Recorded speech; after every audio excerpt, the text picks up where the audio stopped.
gratuitousness being needed, Benedict's point, I know we talked about it before, but gratuitous needed, you can't just have simple justice or even, well, yeah, if you want to have justice and mercy, you have to have, like with NGOs, which is, of course, that you've been involved with for 20 years, there has to be a gratuitousness in the capitalist system. Okay. Without that, it's more brittle. Stuff that's to be given away for free, part of the system. Okay, so the additional insight that Benedict XVI offers to the discussion here is the sense of gratuitousness that should be like an overflowing of gratitude and an attitude that gives freely that which would otherwise be given by necessity and justice. See, so he wants to make the equation of just giving even more gracious. See, that's how I would put it. Yeah. So that's important. Gratuitousness is his concept, enriching this idea of mercy. Yeah. He argues that without that, it wouldn't work. It doesn't work, right? No matter what, the other gratuitousness, that inner dynamic, and of course in Africa there's a lot of that, right? Isn't there a lot of NGO stuff there, maybe more than other places? Right. So the thing is that, as Father Okumo told me, you could have a non-governmental organization come in and do a lot of good things. Or you can have a non-governmental organization come in and do a lot of good things and care about the people and the culture. And the people understand the difference between those two ways of helping. And the first way of helping doesn't last as long. It doesn't have a staying power. That's how he would explain that problem. Okay? So that's why Benedict XVI urges gratuitousness. Okay? But that's not a subject I broached because it's not in John Paul II. It's in Benedict XVI. See, that's an example of the development of teaching. What people will do is they'll enrich the teaching over time and it gets more focused in. Yes, Peter. Isn't there always the tension? I mean, at the time of Christ, they had a choice between Barabbas or Jesus. Barabbas meaning he was going to deliver them from political oppression. Right. And isn't that always a constant? And isn't there always the constant of yielding to a Barabbas-type solution? And how do you discern if in fact you're not yielding to that, which is the ultimate evil in a sense, yielding to Barabbas and relieving political oppression at the expense of the cross? And how do you discern that? And do you believe that is a constant? No, I think it's a constant, but I think it takes different forms in different ages of history. So, so instead of looking for it kind of juridically, I wouldn't do that. But I might look for it spiritually or culturally and to see which different forms it's taken. That's true. And your question is that, are we always given that choice? And the problem with the Barabbas thing is that they chose violence as a means to accomplish the good end of deeper justice. And Jesus taught a way that he did it non-violently, and he gave superabundant justice through the cross.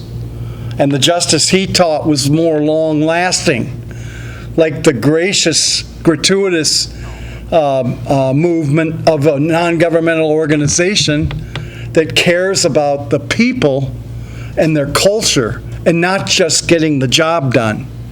So, the temptation is always there to to neglect the spiritual side that will tend us toward contemplation and nonviolence and go to the Barabbas temptation. Yeah.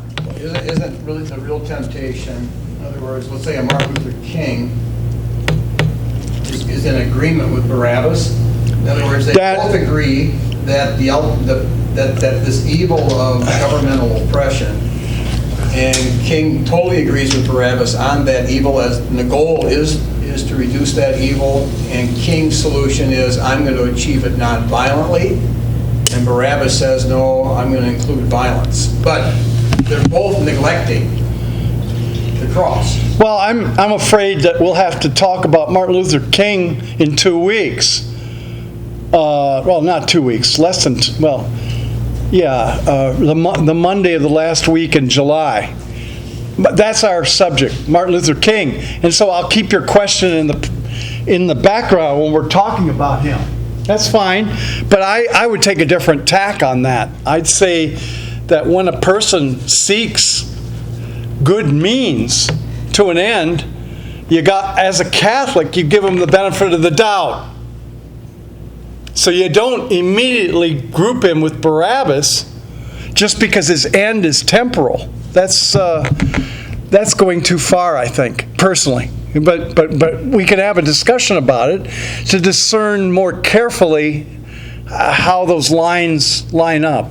But I wouldn't think that trying to advance any sort of increase in justice nonviolently is a problem.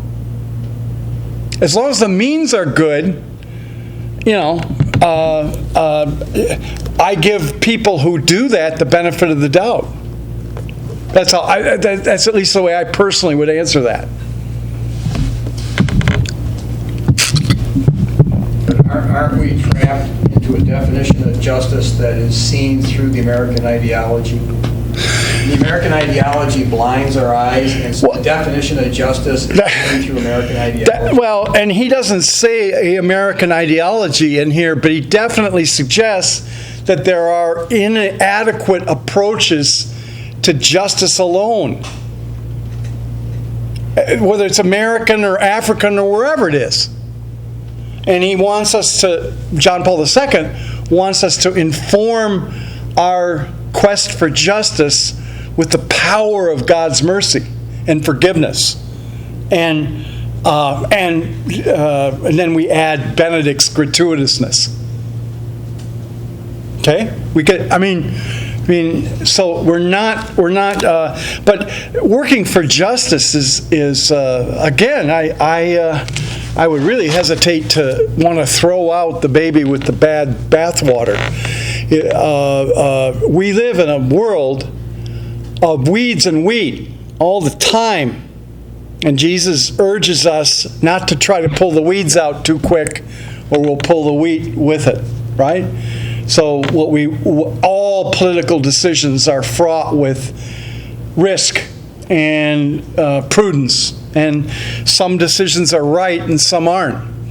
And when we look at people who have to run institutions, we see that all the time. They make some good decisions and they make some bad ones. And but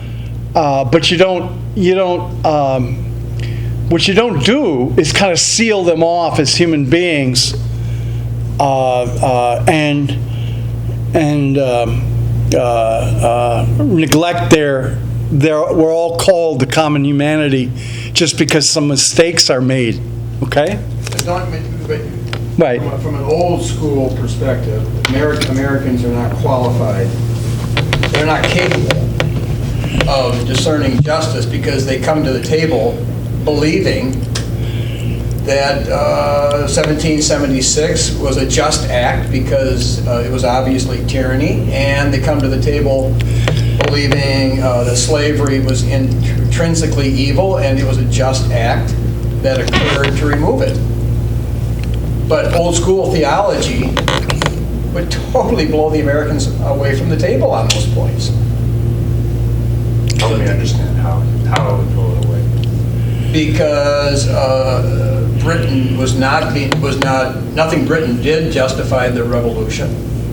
It was an act of Barabbas rebellion that we participated in. And the church has always said that slavery is a completely permissible relationship. And we don't come to the table with those. We come presuming. Is a permissible? Absolutely. Never been questioned. Because it was part of the Bible, the Old Testament. Because and the Catholic means of Church- dealing with it and releasing after complicated. Catholic Church has always said it was permissible. It's never wavered on it. And all churches never wavered until about the Civil War.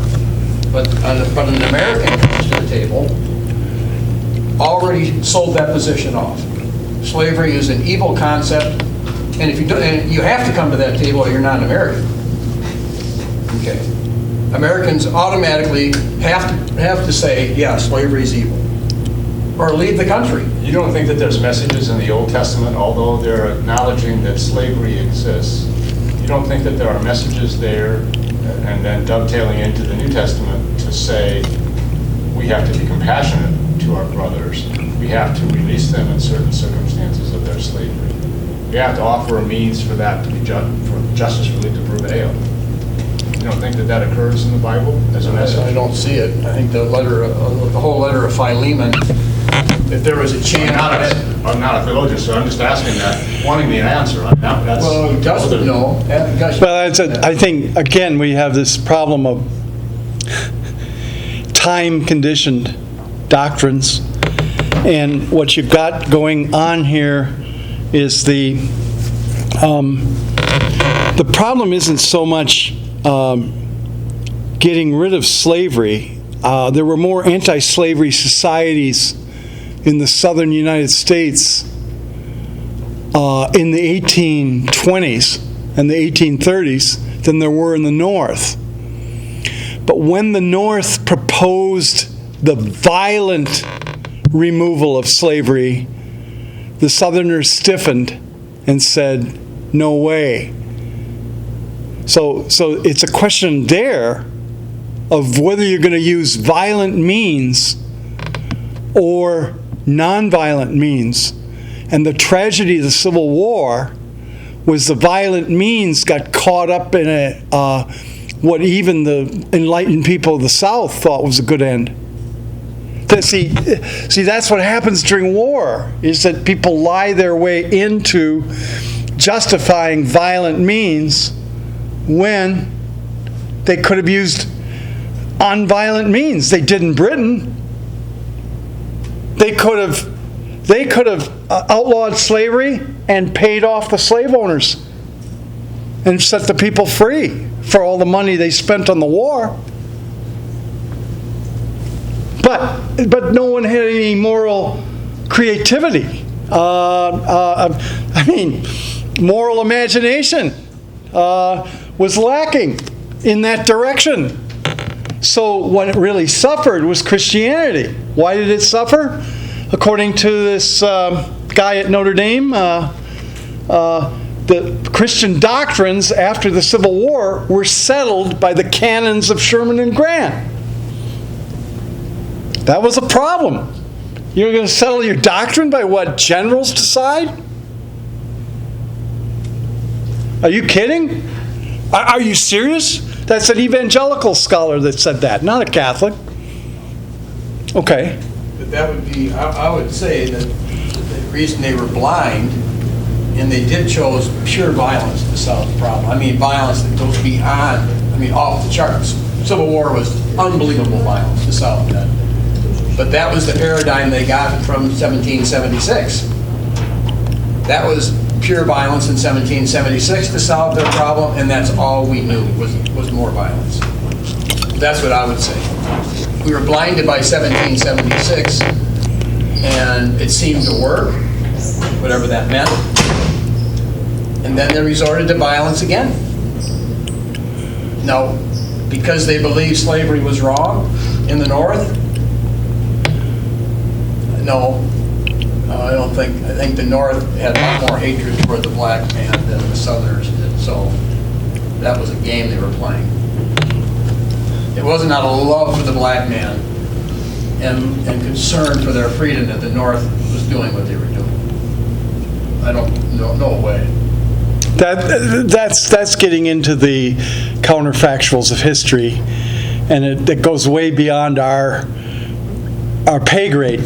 But it's safe to say that when people choose violent means, they're tempted to violence when they could resolve the issue with reconciliation and wisdom. And that's the whole danger we're in now. See? That's what I think. I think we're in the danger of people jumping to violent solutions and lying about them rather than patiently working through the differences and talking to each other. Last time Peter brought up the problem of people won't even talk about certain things or certain issues. And the lack of being able to talk about those things creates violence. That's what I think. I think that you got to be willing to talk and work it through over time, patiently in the Lord, and then with the facts on the table, people can come to solutions. But what they often do, at least historically, That reminds me of what you're saying about the unlamented sorrow if it's not dealt with can lead to violence. And in a sense, when people aren't talking, it's because they're numb to the pain that they've been experiencing. That's causing them to climb up and be silent and not want to talk with others. right, the numbness. But so our goal here is to get rid of the numbness of the heart and proceed to face that numbness with contemplation and be freer. That's what I think. Well, contemplation or confession, when you go to confession, or however you want to say it, you're contemplating possible sins in the past. Okay? And the Old Testament talks about confessing the sins of your fathers. See, so if we don't confess the sins of 1776 or the sins of 1861, which is a resort to violence, in fact, just the opposite, we glory in it, which is what we do, why would we expect to have fixed the problem? We glory in the problem. If we glory in 1776, we see no sin, and we see no sin in 1861, the sin of violence, the sin of resorting to violence and not talking it through.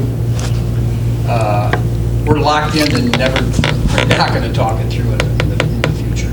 Okay, Joe? Getting back to justice, and maybe this is self-evident, the big problem about justice is people have different ideas of justice. It's like if you're talking, for instance, about women's rights or how wives should be treated, Christians, Muslims, for instance, in different cultures are going to have a different view. I mean, I have a Muslim friend, who's now divorced from her husband, that,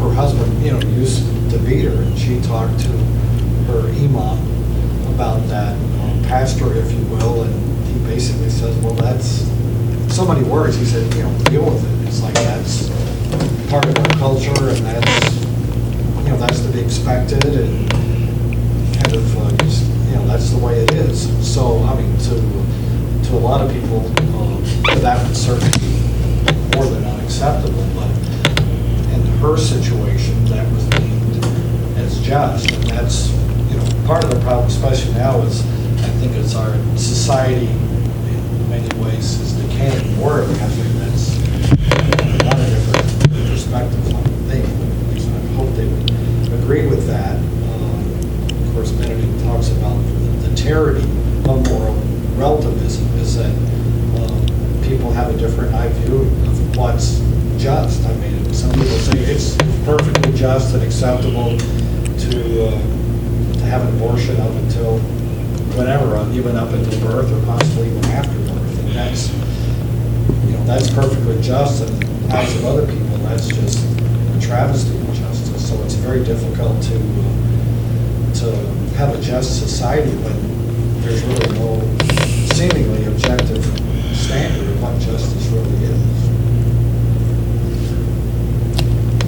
Well, extreme cases make bad law. So in both cases, the extremes of a Muslim person who's blaming his culture for wrongdoing is one thing, and then a Western secularized person who would destroy life in the womb is another extreme case. And what we have there is the clash of extremes, don't we? And we don't know quite how to sort it out. It would seem to me that that's where the wisdom of the church has to step in and start helping people in both situations to resolve these things in the direction of nonviolence and law.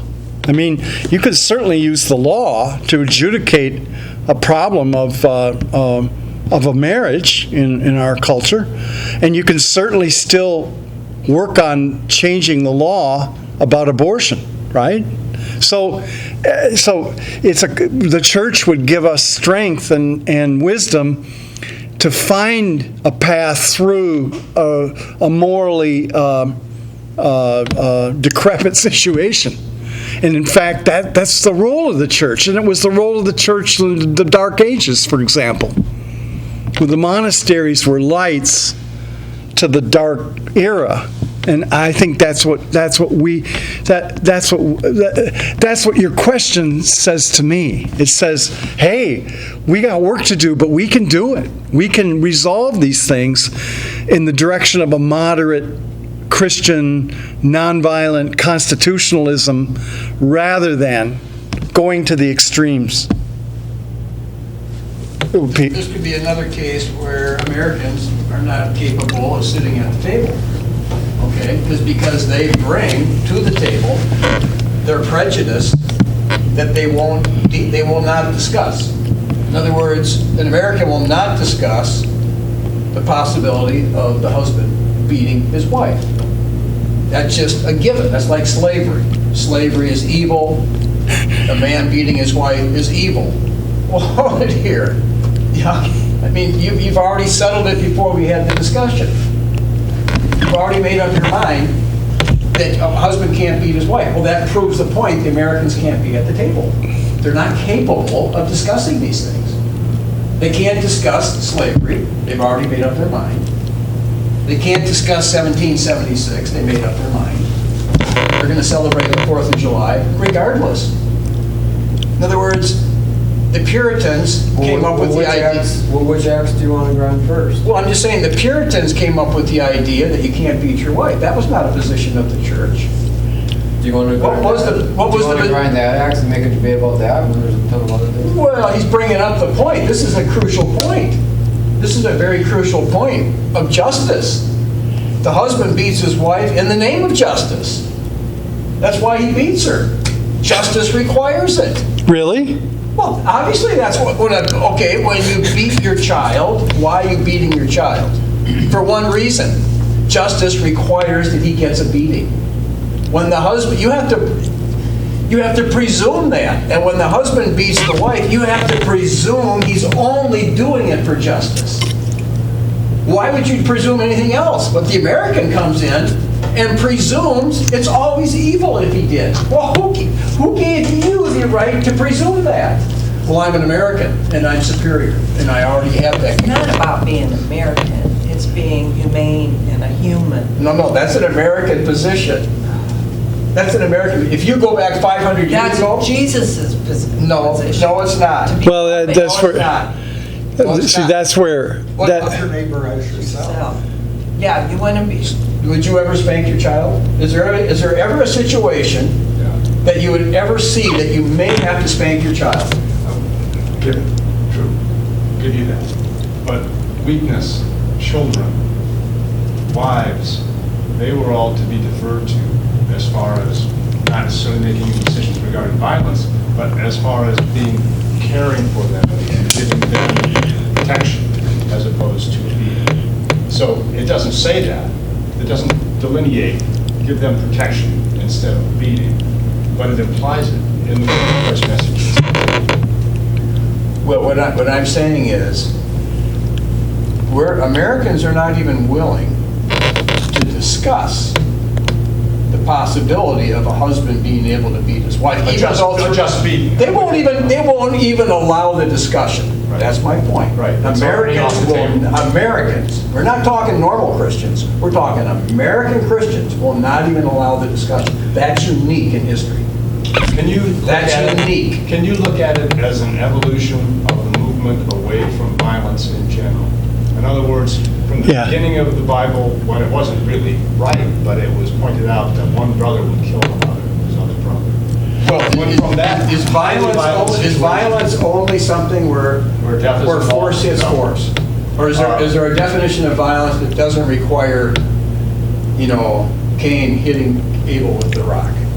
Is it considered violence if your child cusses you out and saying, I'm not doing one thing you tell me because I don't feel like it? Is that an act of violence on behalf of your child? I don't know that I would use the word violence, but I would call it abuse.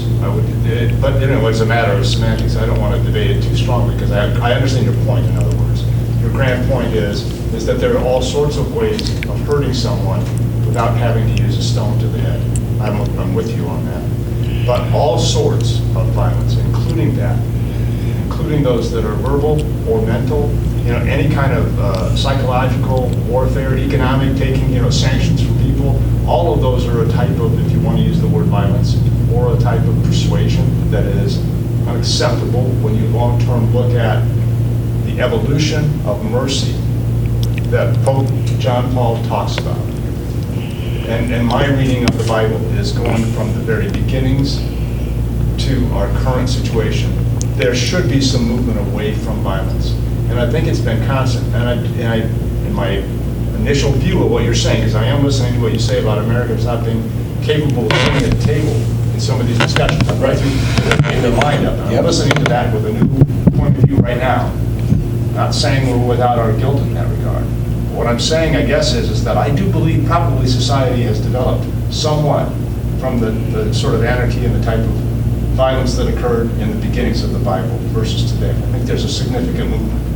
And I believe that movement is what we are responsible for trying to continue to help society become better.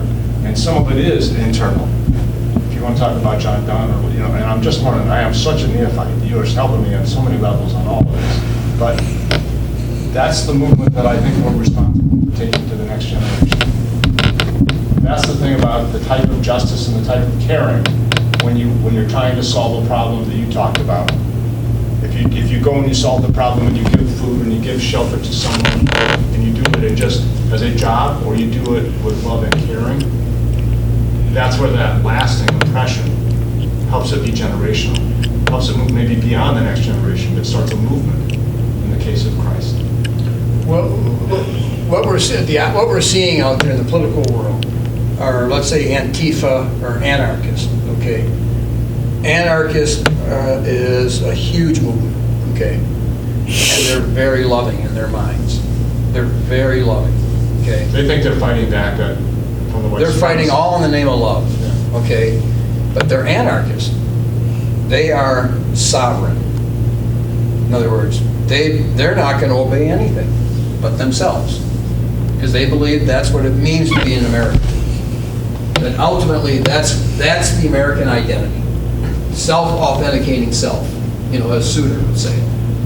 If it is in fact a big movement, then I'm surprised. I think of it as being very small, but I could be wrong. No, because the American psyche goes there. I mean, because the American principles go to you being a hyper individual. Okay, individualism is Americanism, and our political system tends to isolate you more and more that you're your own God. That's the law. Gus, can you comment on that? Well, yeah, you mentioned the Souter comment. That's in the abortion ruling in Casey versus Planned Parenthood, where the Justice Souter said that in reference to this abortion issue, every person is a, what is it? Self-authenticating self. The self, yeah, a self-autonomous creating self. And there's a way in which defining things that way has continued to erode the sense of the common good. And that's why we gotta work so hard to get to common humanity and common good now again. And it's not just a Catholic idea, it's not just a Christian idea, this is a human idea that we've got to reassert to the political realm. And so, yeah, I hear you. And there is among young people, this is why for every one young person that joins the church, 6 leave. That's according to Bishop Barron's. I'm not making that one up. That's pretty well, that's documented, and Bishop Barron's is approaching that problem. But what's happening to those 6? They're buying into an anarchical concept of the autonomous self-creating self. That's what they're doing. They don't understand the role of community. And so we have a big job ahead of us to help our next generation get out of that anarchism. I think, so in that way I agree. And so, it's kind of interesting that this subject comes up, because guess who I'm going to talk about on Monday? The great Catholic anarchist, Dorothy Day. Some people defined her as a Catholic anarchist because she was so radical in her efforts, but she built a community too. So there was this balance between anarchism and community in her life, and she loved the church. And she loved the social teaching of the church, especially the social teaching that we're trying to get through here. And that I did a very poor job of today because I went overtime. I hate going overtime because you saw what happened. People scattered. Are we arguing? Not arguing. No. Are we disappointed? No, I'm not disappointed. No, but I have to go, Billy. We're not disappointed. We're not, but I have an appointment at 2, so. Right, and we're way over. So thank you. Thanks for your patience with the project. Well, on Monday, Dorothy Day. Yep, back. Okay, just 2 quick points. I think the Antifa, I don't know the statistics, but that's maybe a fairly small group, but I think it's really being played out in spades in this identity politics, which by definition is divisive. It's like, we're not, Americans with this group, and this group, and a lot of times they're very much pitted against each other. And just one other point I wanted to make about Ephesians 5, and Paul talks about husbands should love their wives the way Christ loved the church, which, he laid down his life and suffered. So And I don't remember Christ beating anybody. Yeah, I think. Screwing people out of the. Yeah, I think, that. True, but he says those whom I love, I chastise and I rebuke. So how does he love the church? By chastising and rebuking is how I love the church. And so if you're going to take that, then that's how you're supposed to love your wife. If you're going to lose that principle. A line of authority, without a doubt, can be a line of authority that you at some point insist upon. Because it says the wife is to obey the husband as unto Christ. I don't know that beating is implied. Yeah. But I guess I'm Whatever my learning. head. You open my mind I to pick up bits and something. pieces. Well, first of all, there has to be a discussion because it doesn't say you can't. So, I mean, if we presume you can't, well, where's the discussion on it? Because it doesn't say it. Yeah, that was going through my mind. I love the mind expansion. This morning, talked about Ephesians 5. Yeah. Okay. Thank you all. Okay, great discussion, you guys. Thanks, Joe. Thanks, Peter. Yep. Good job, guys.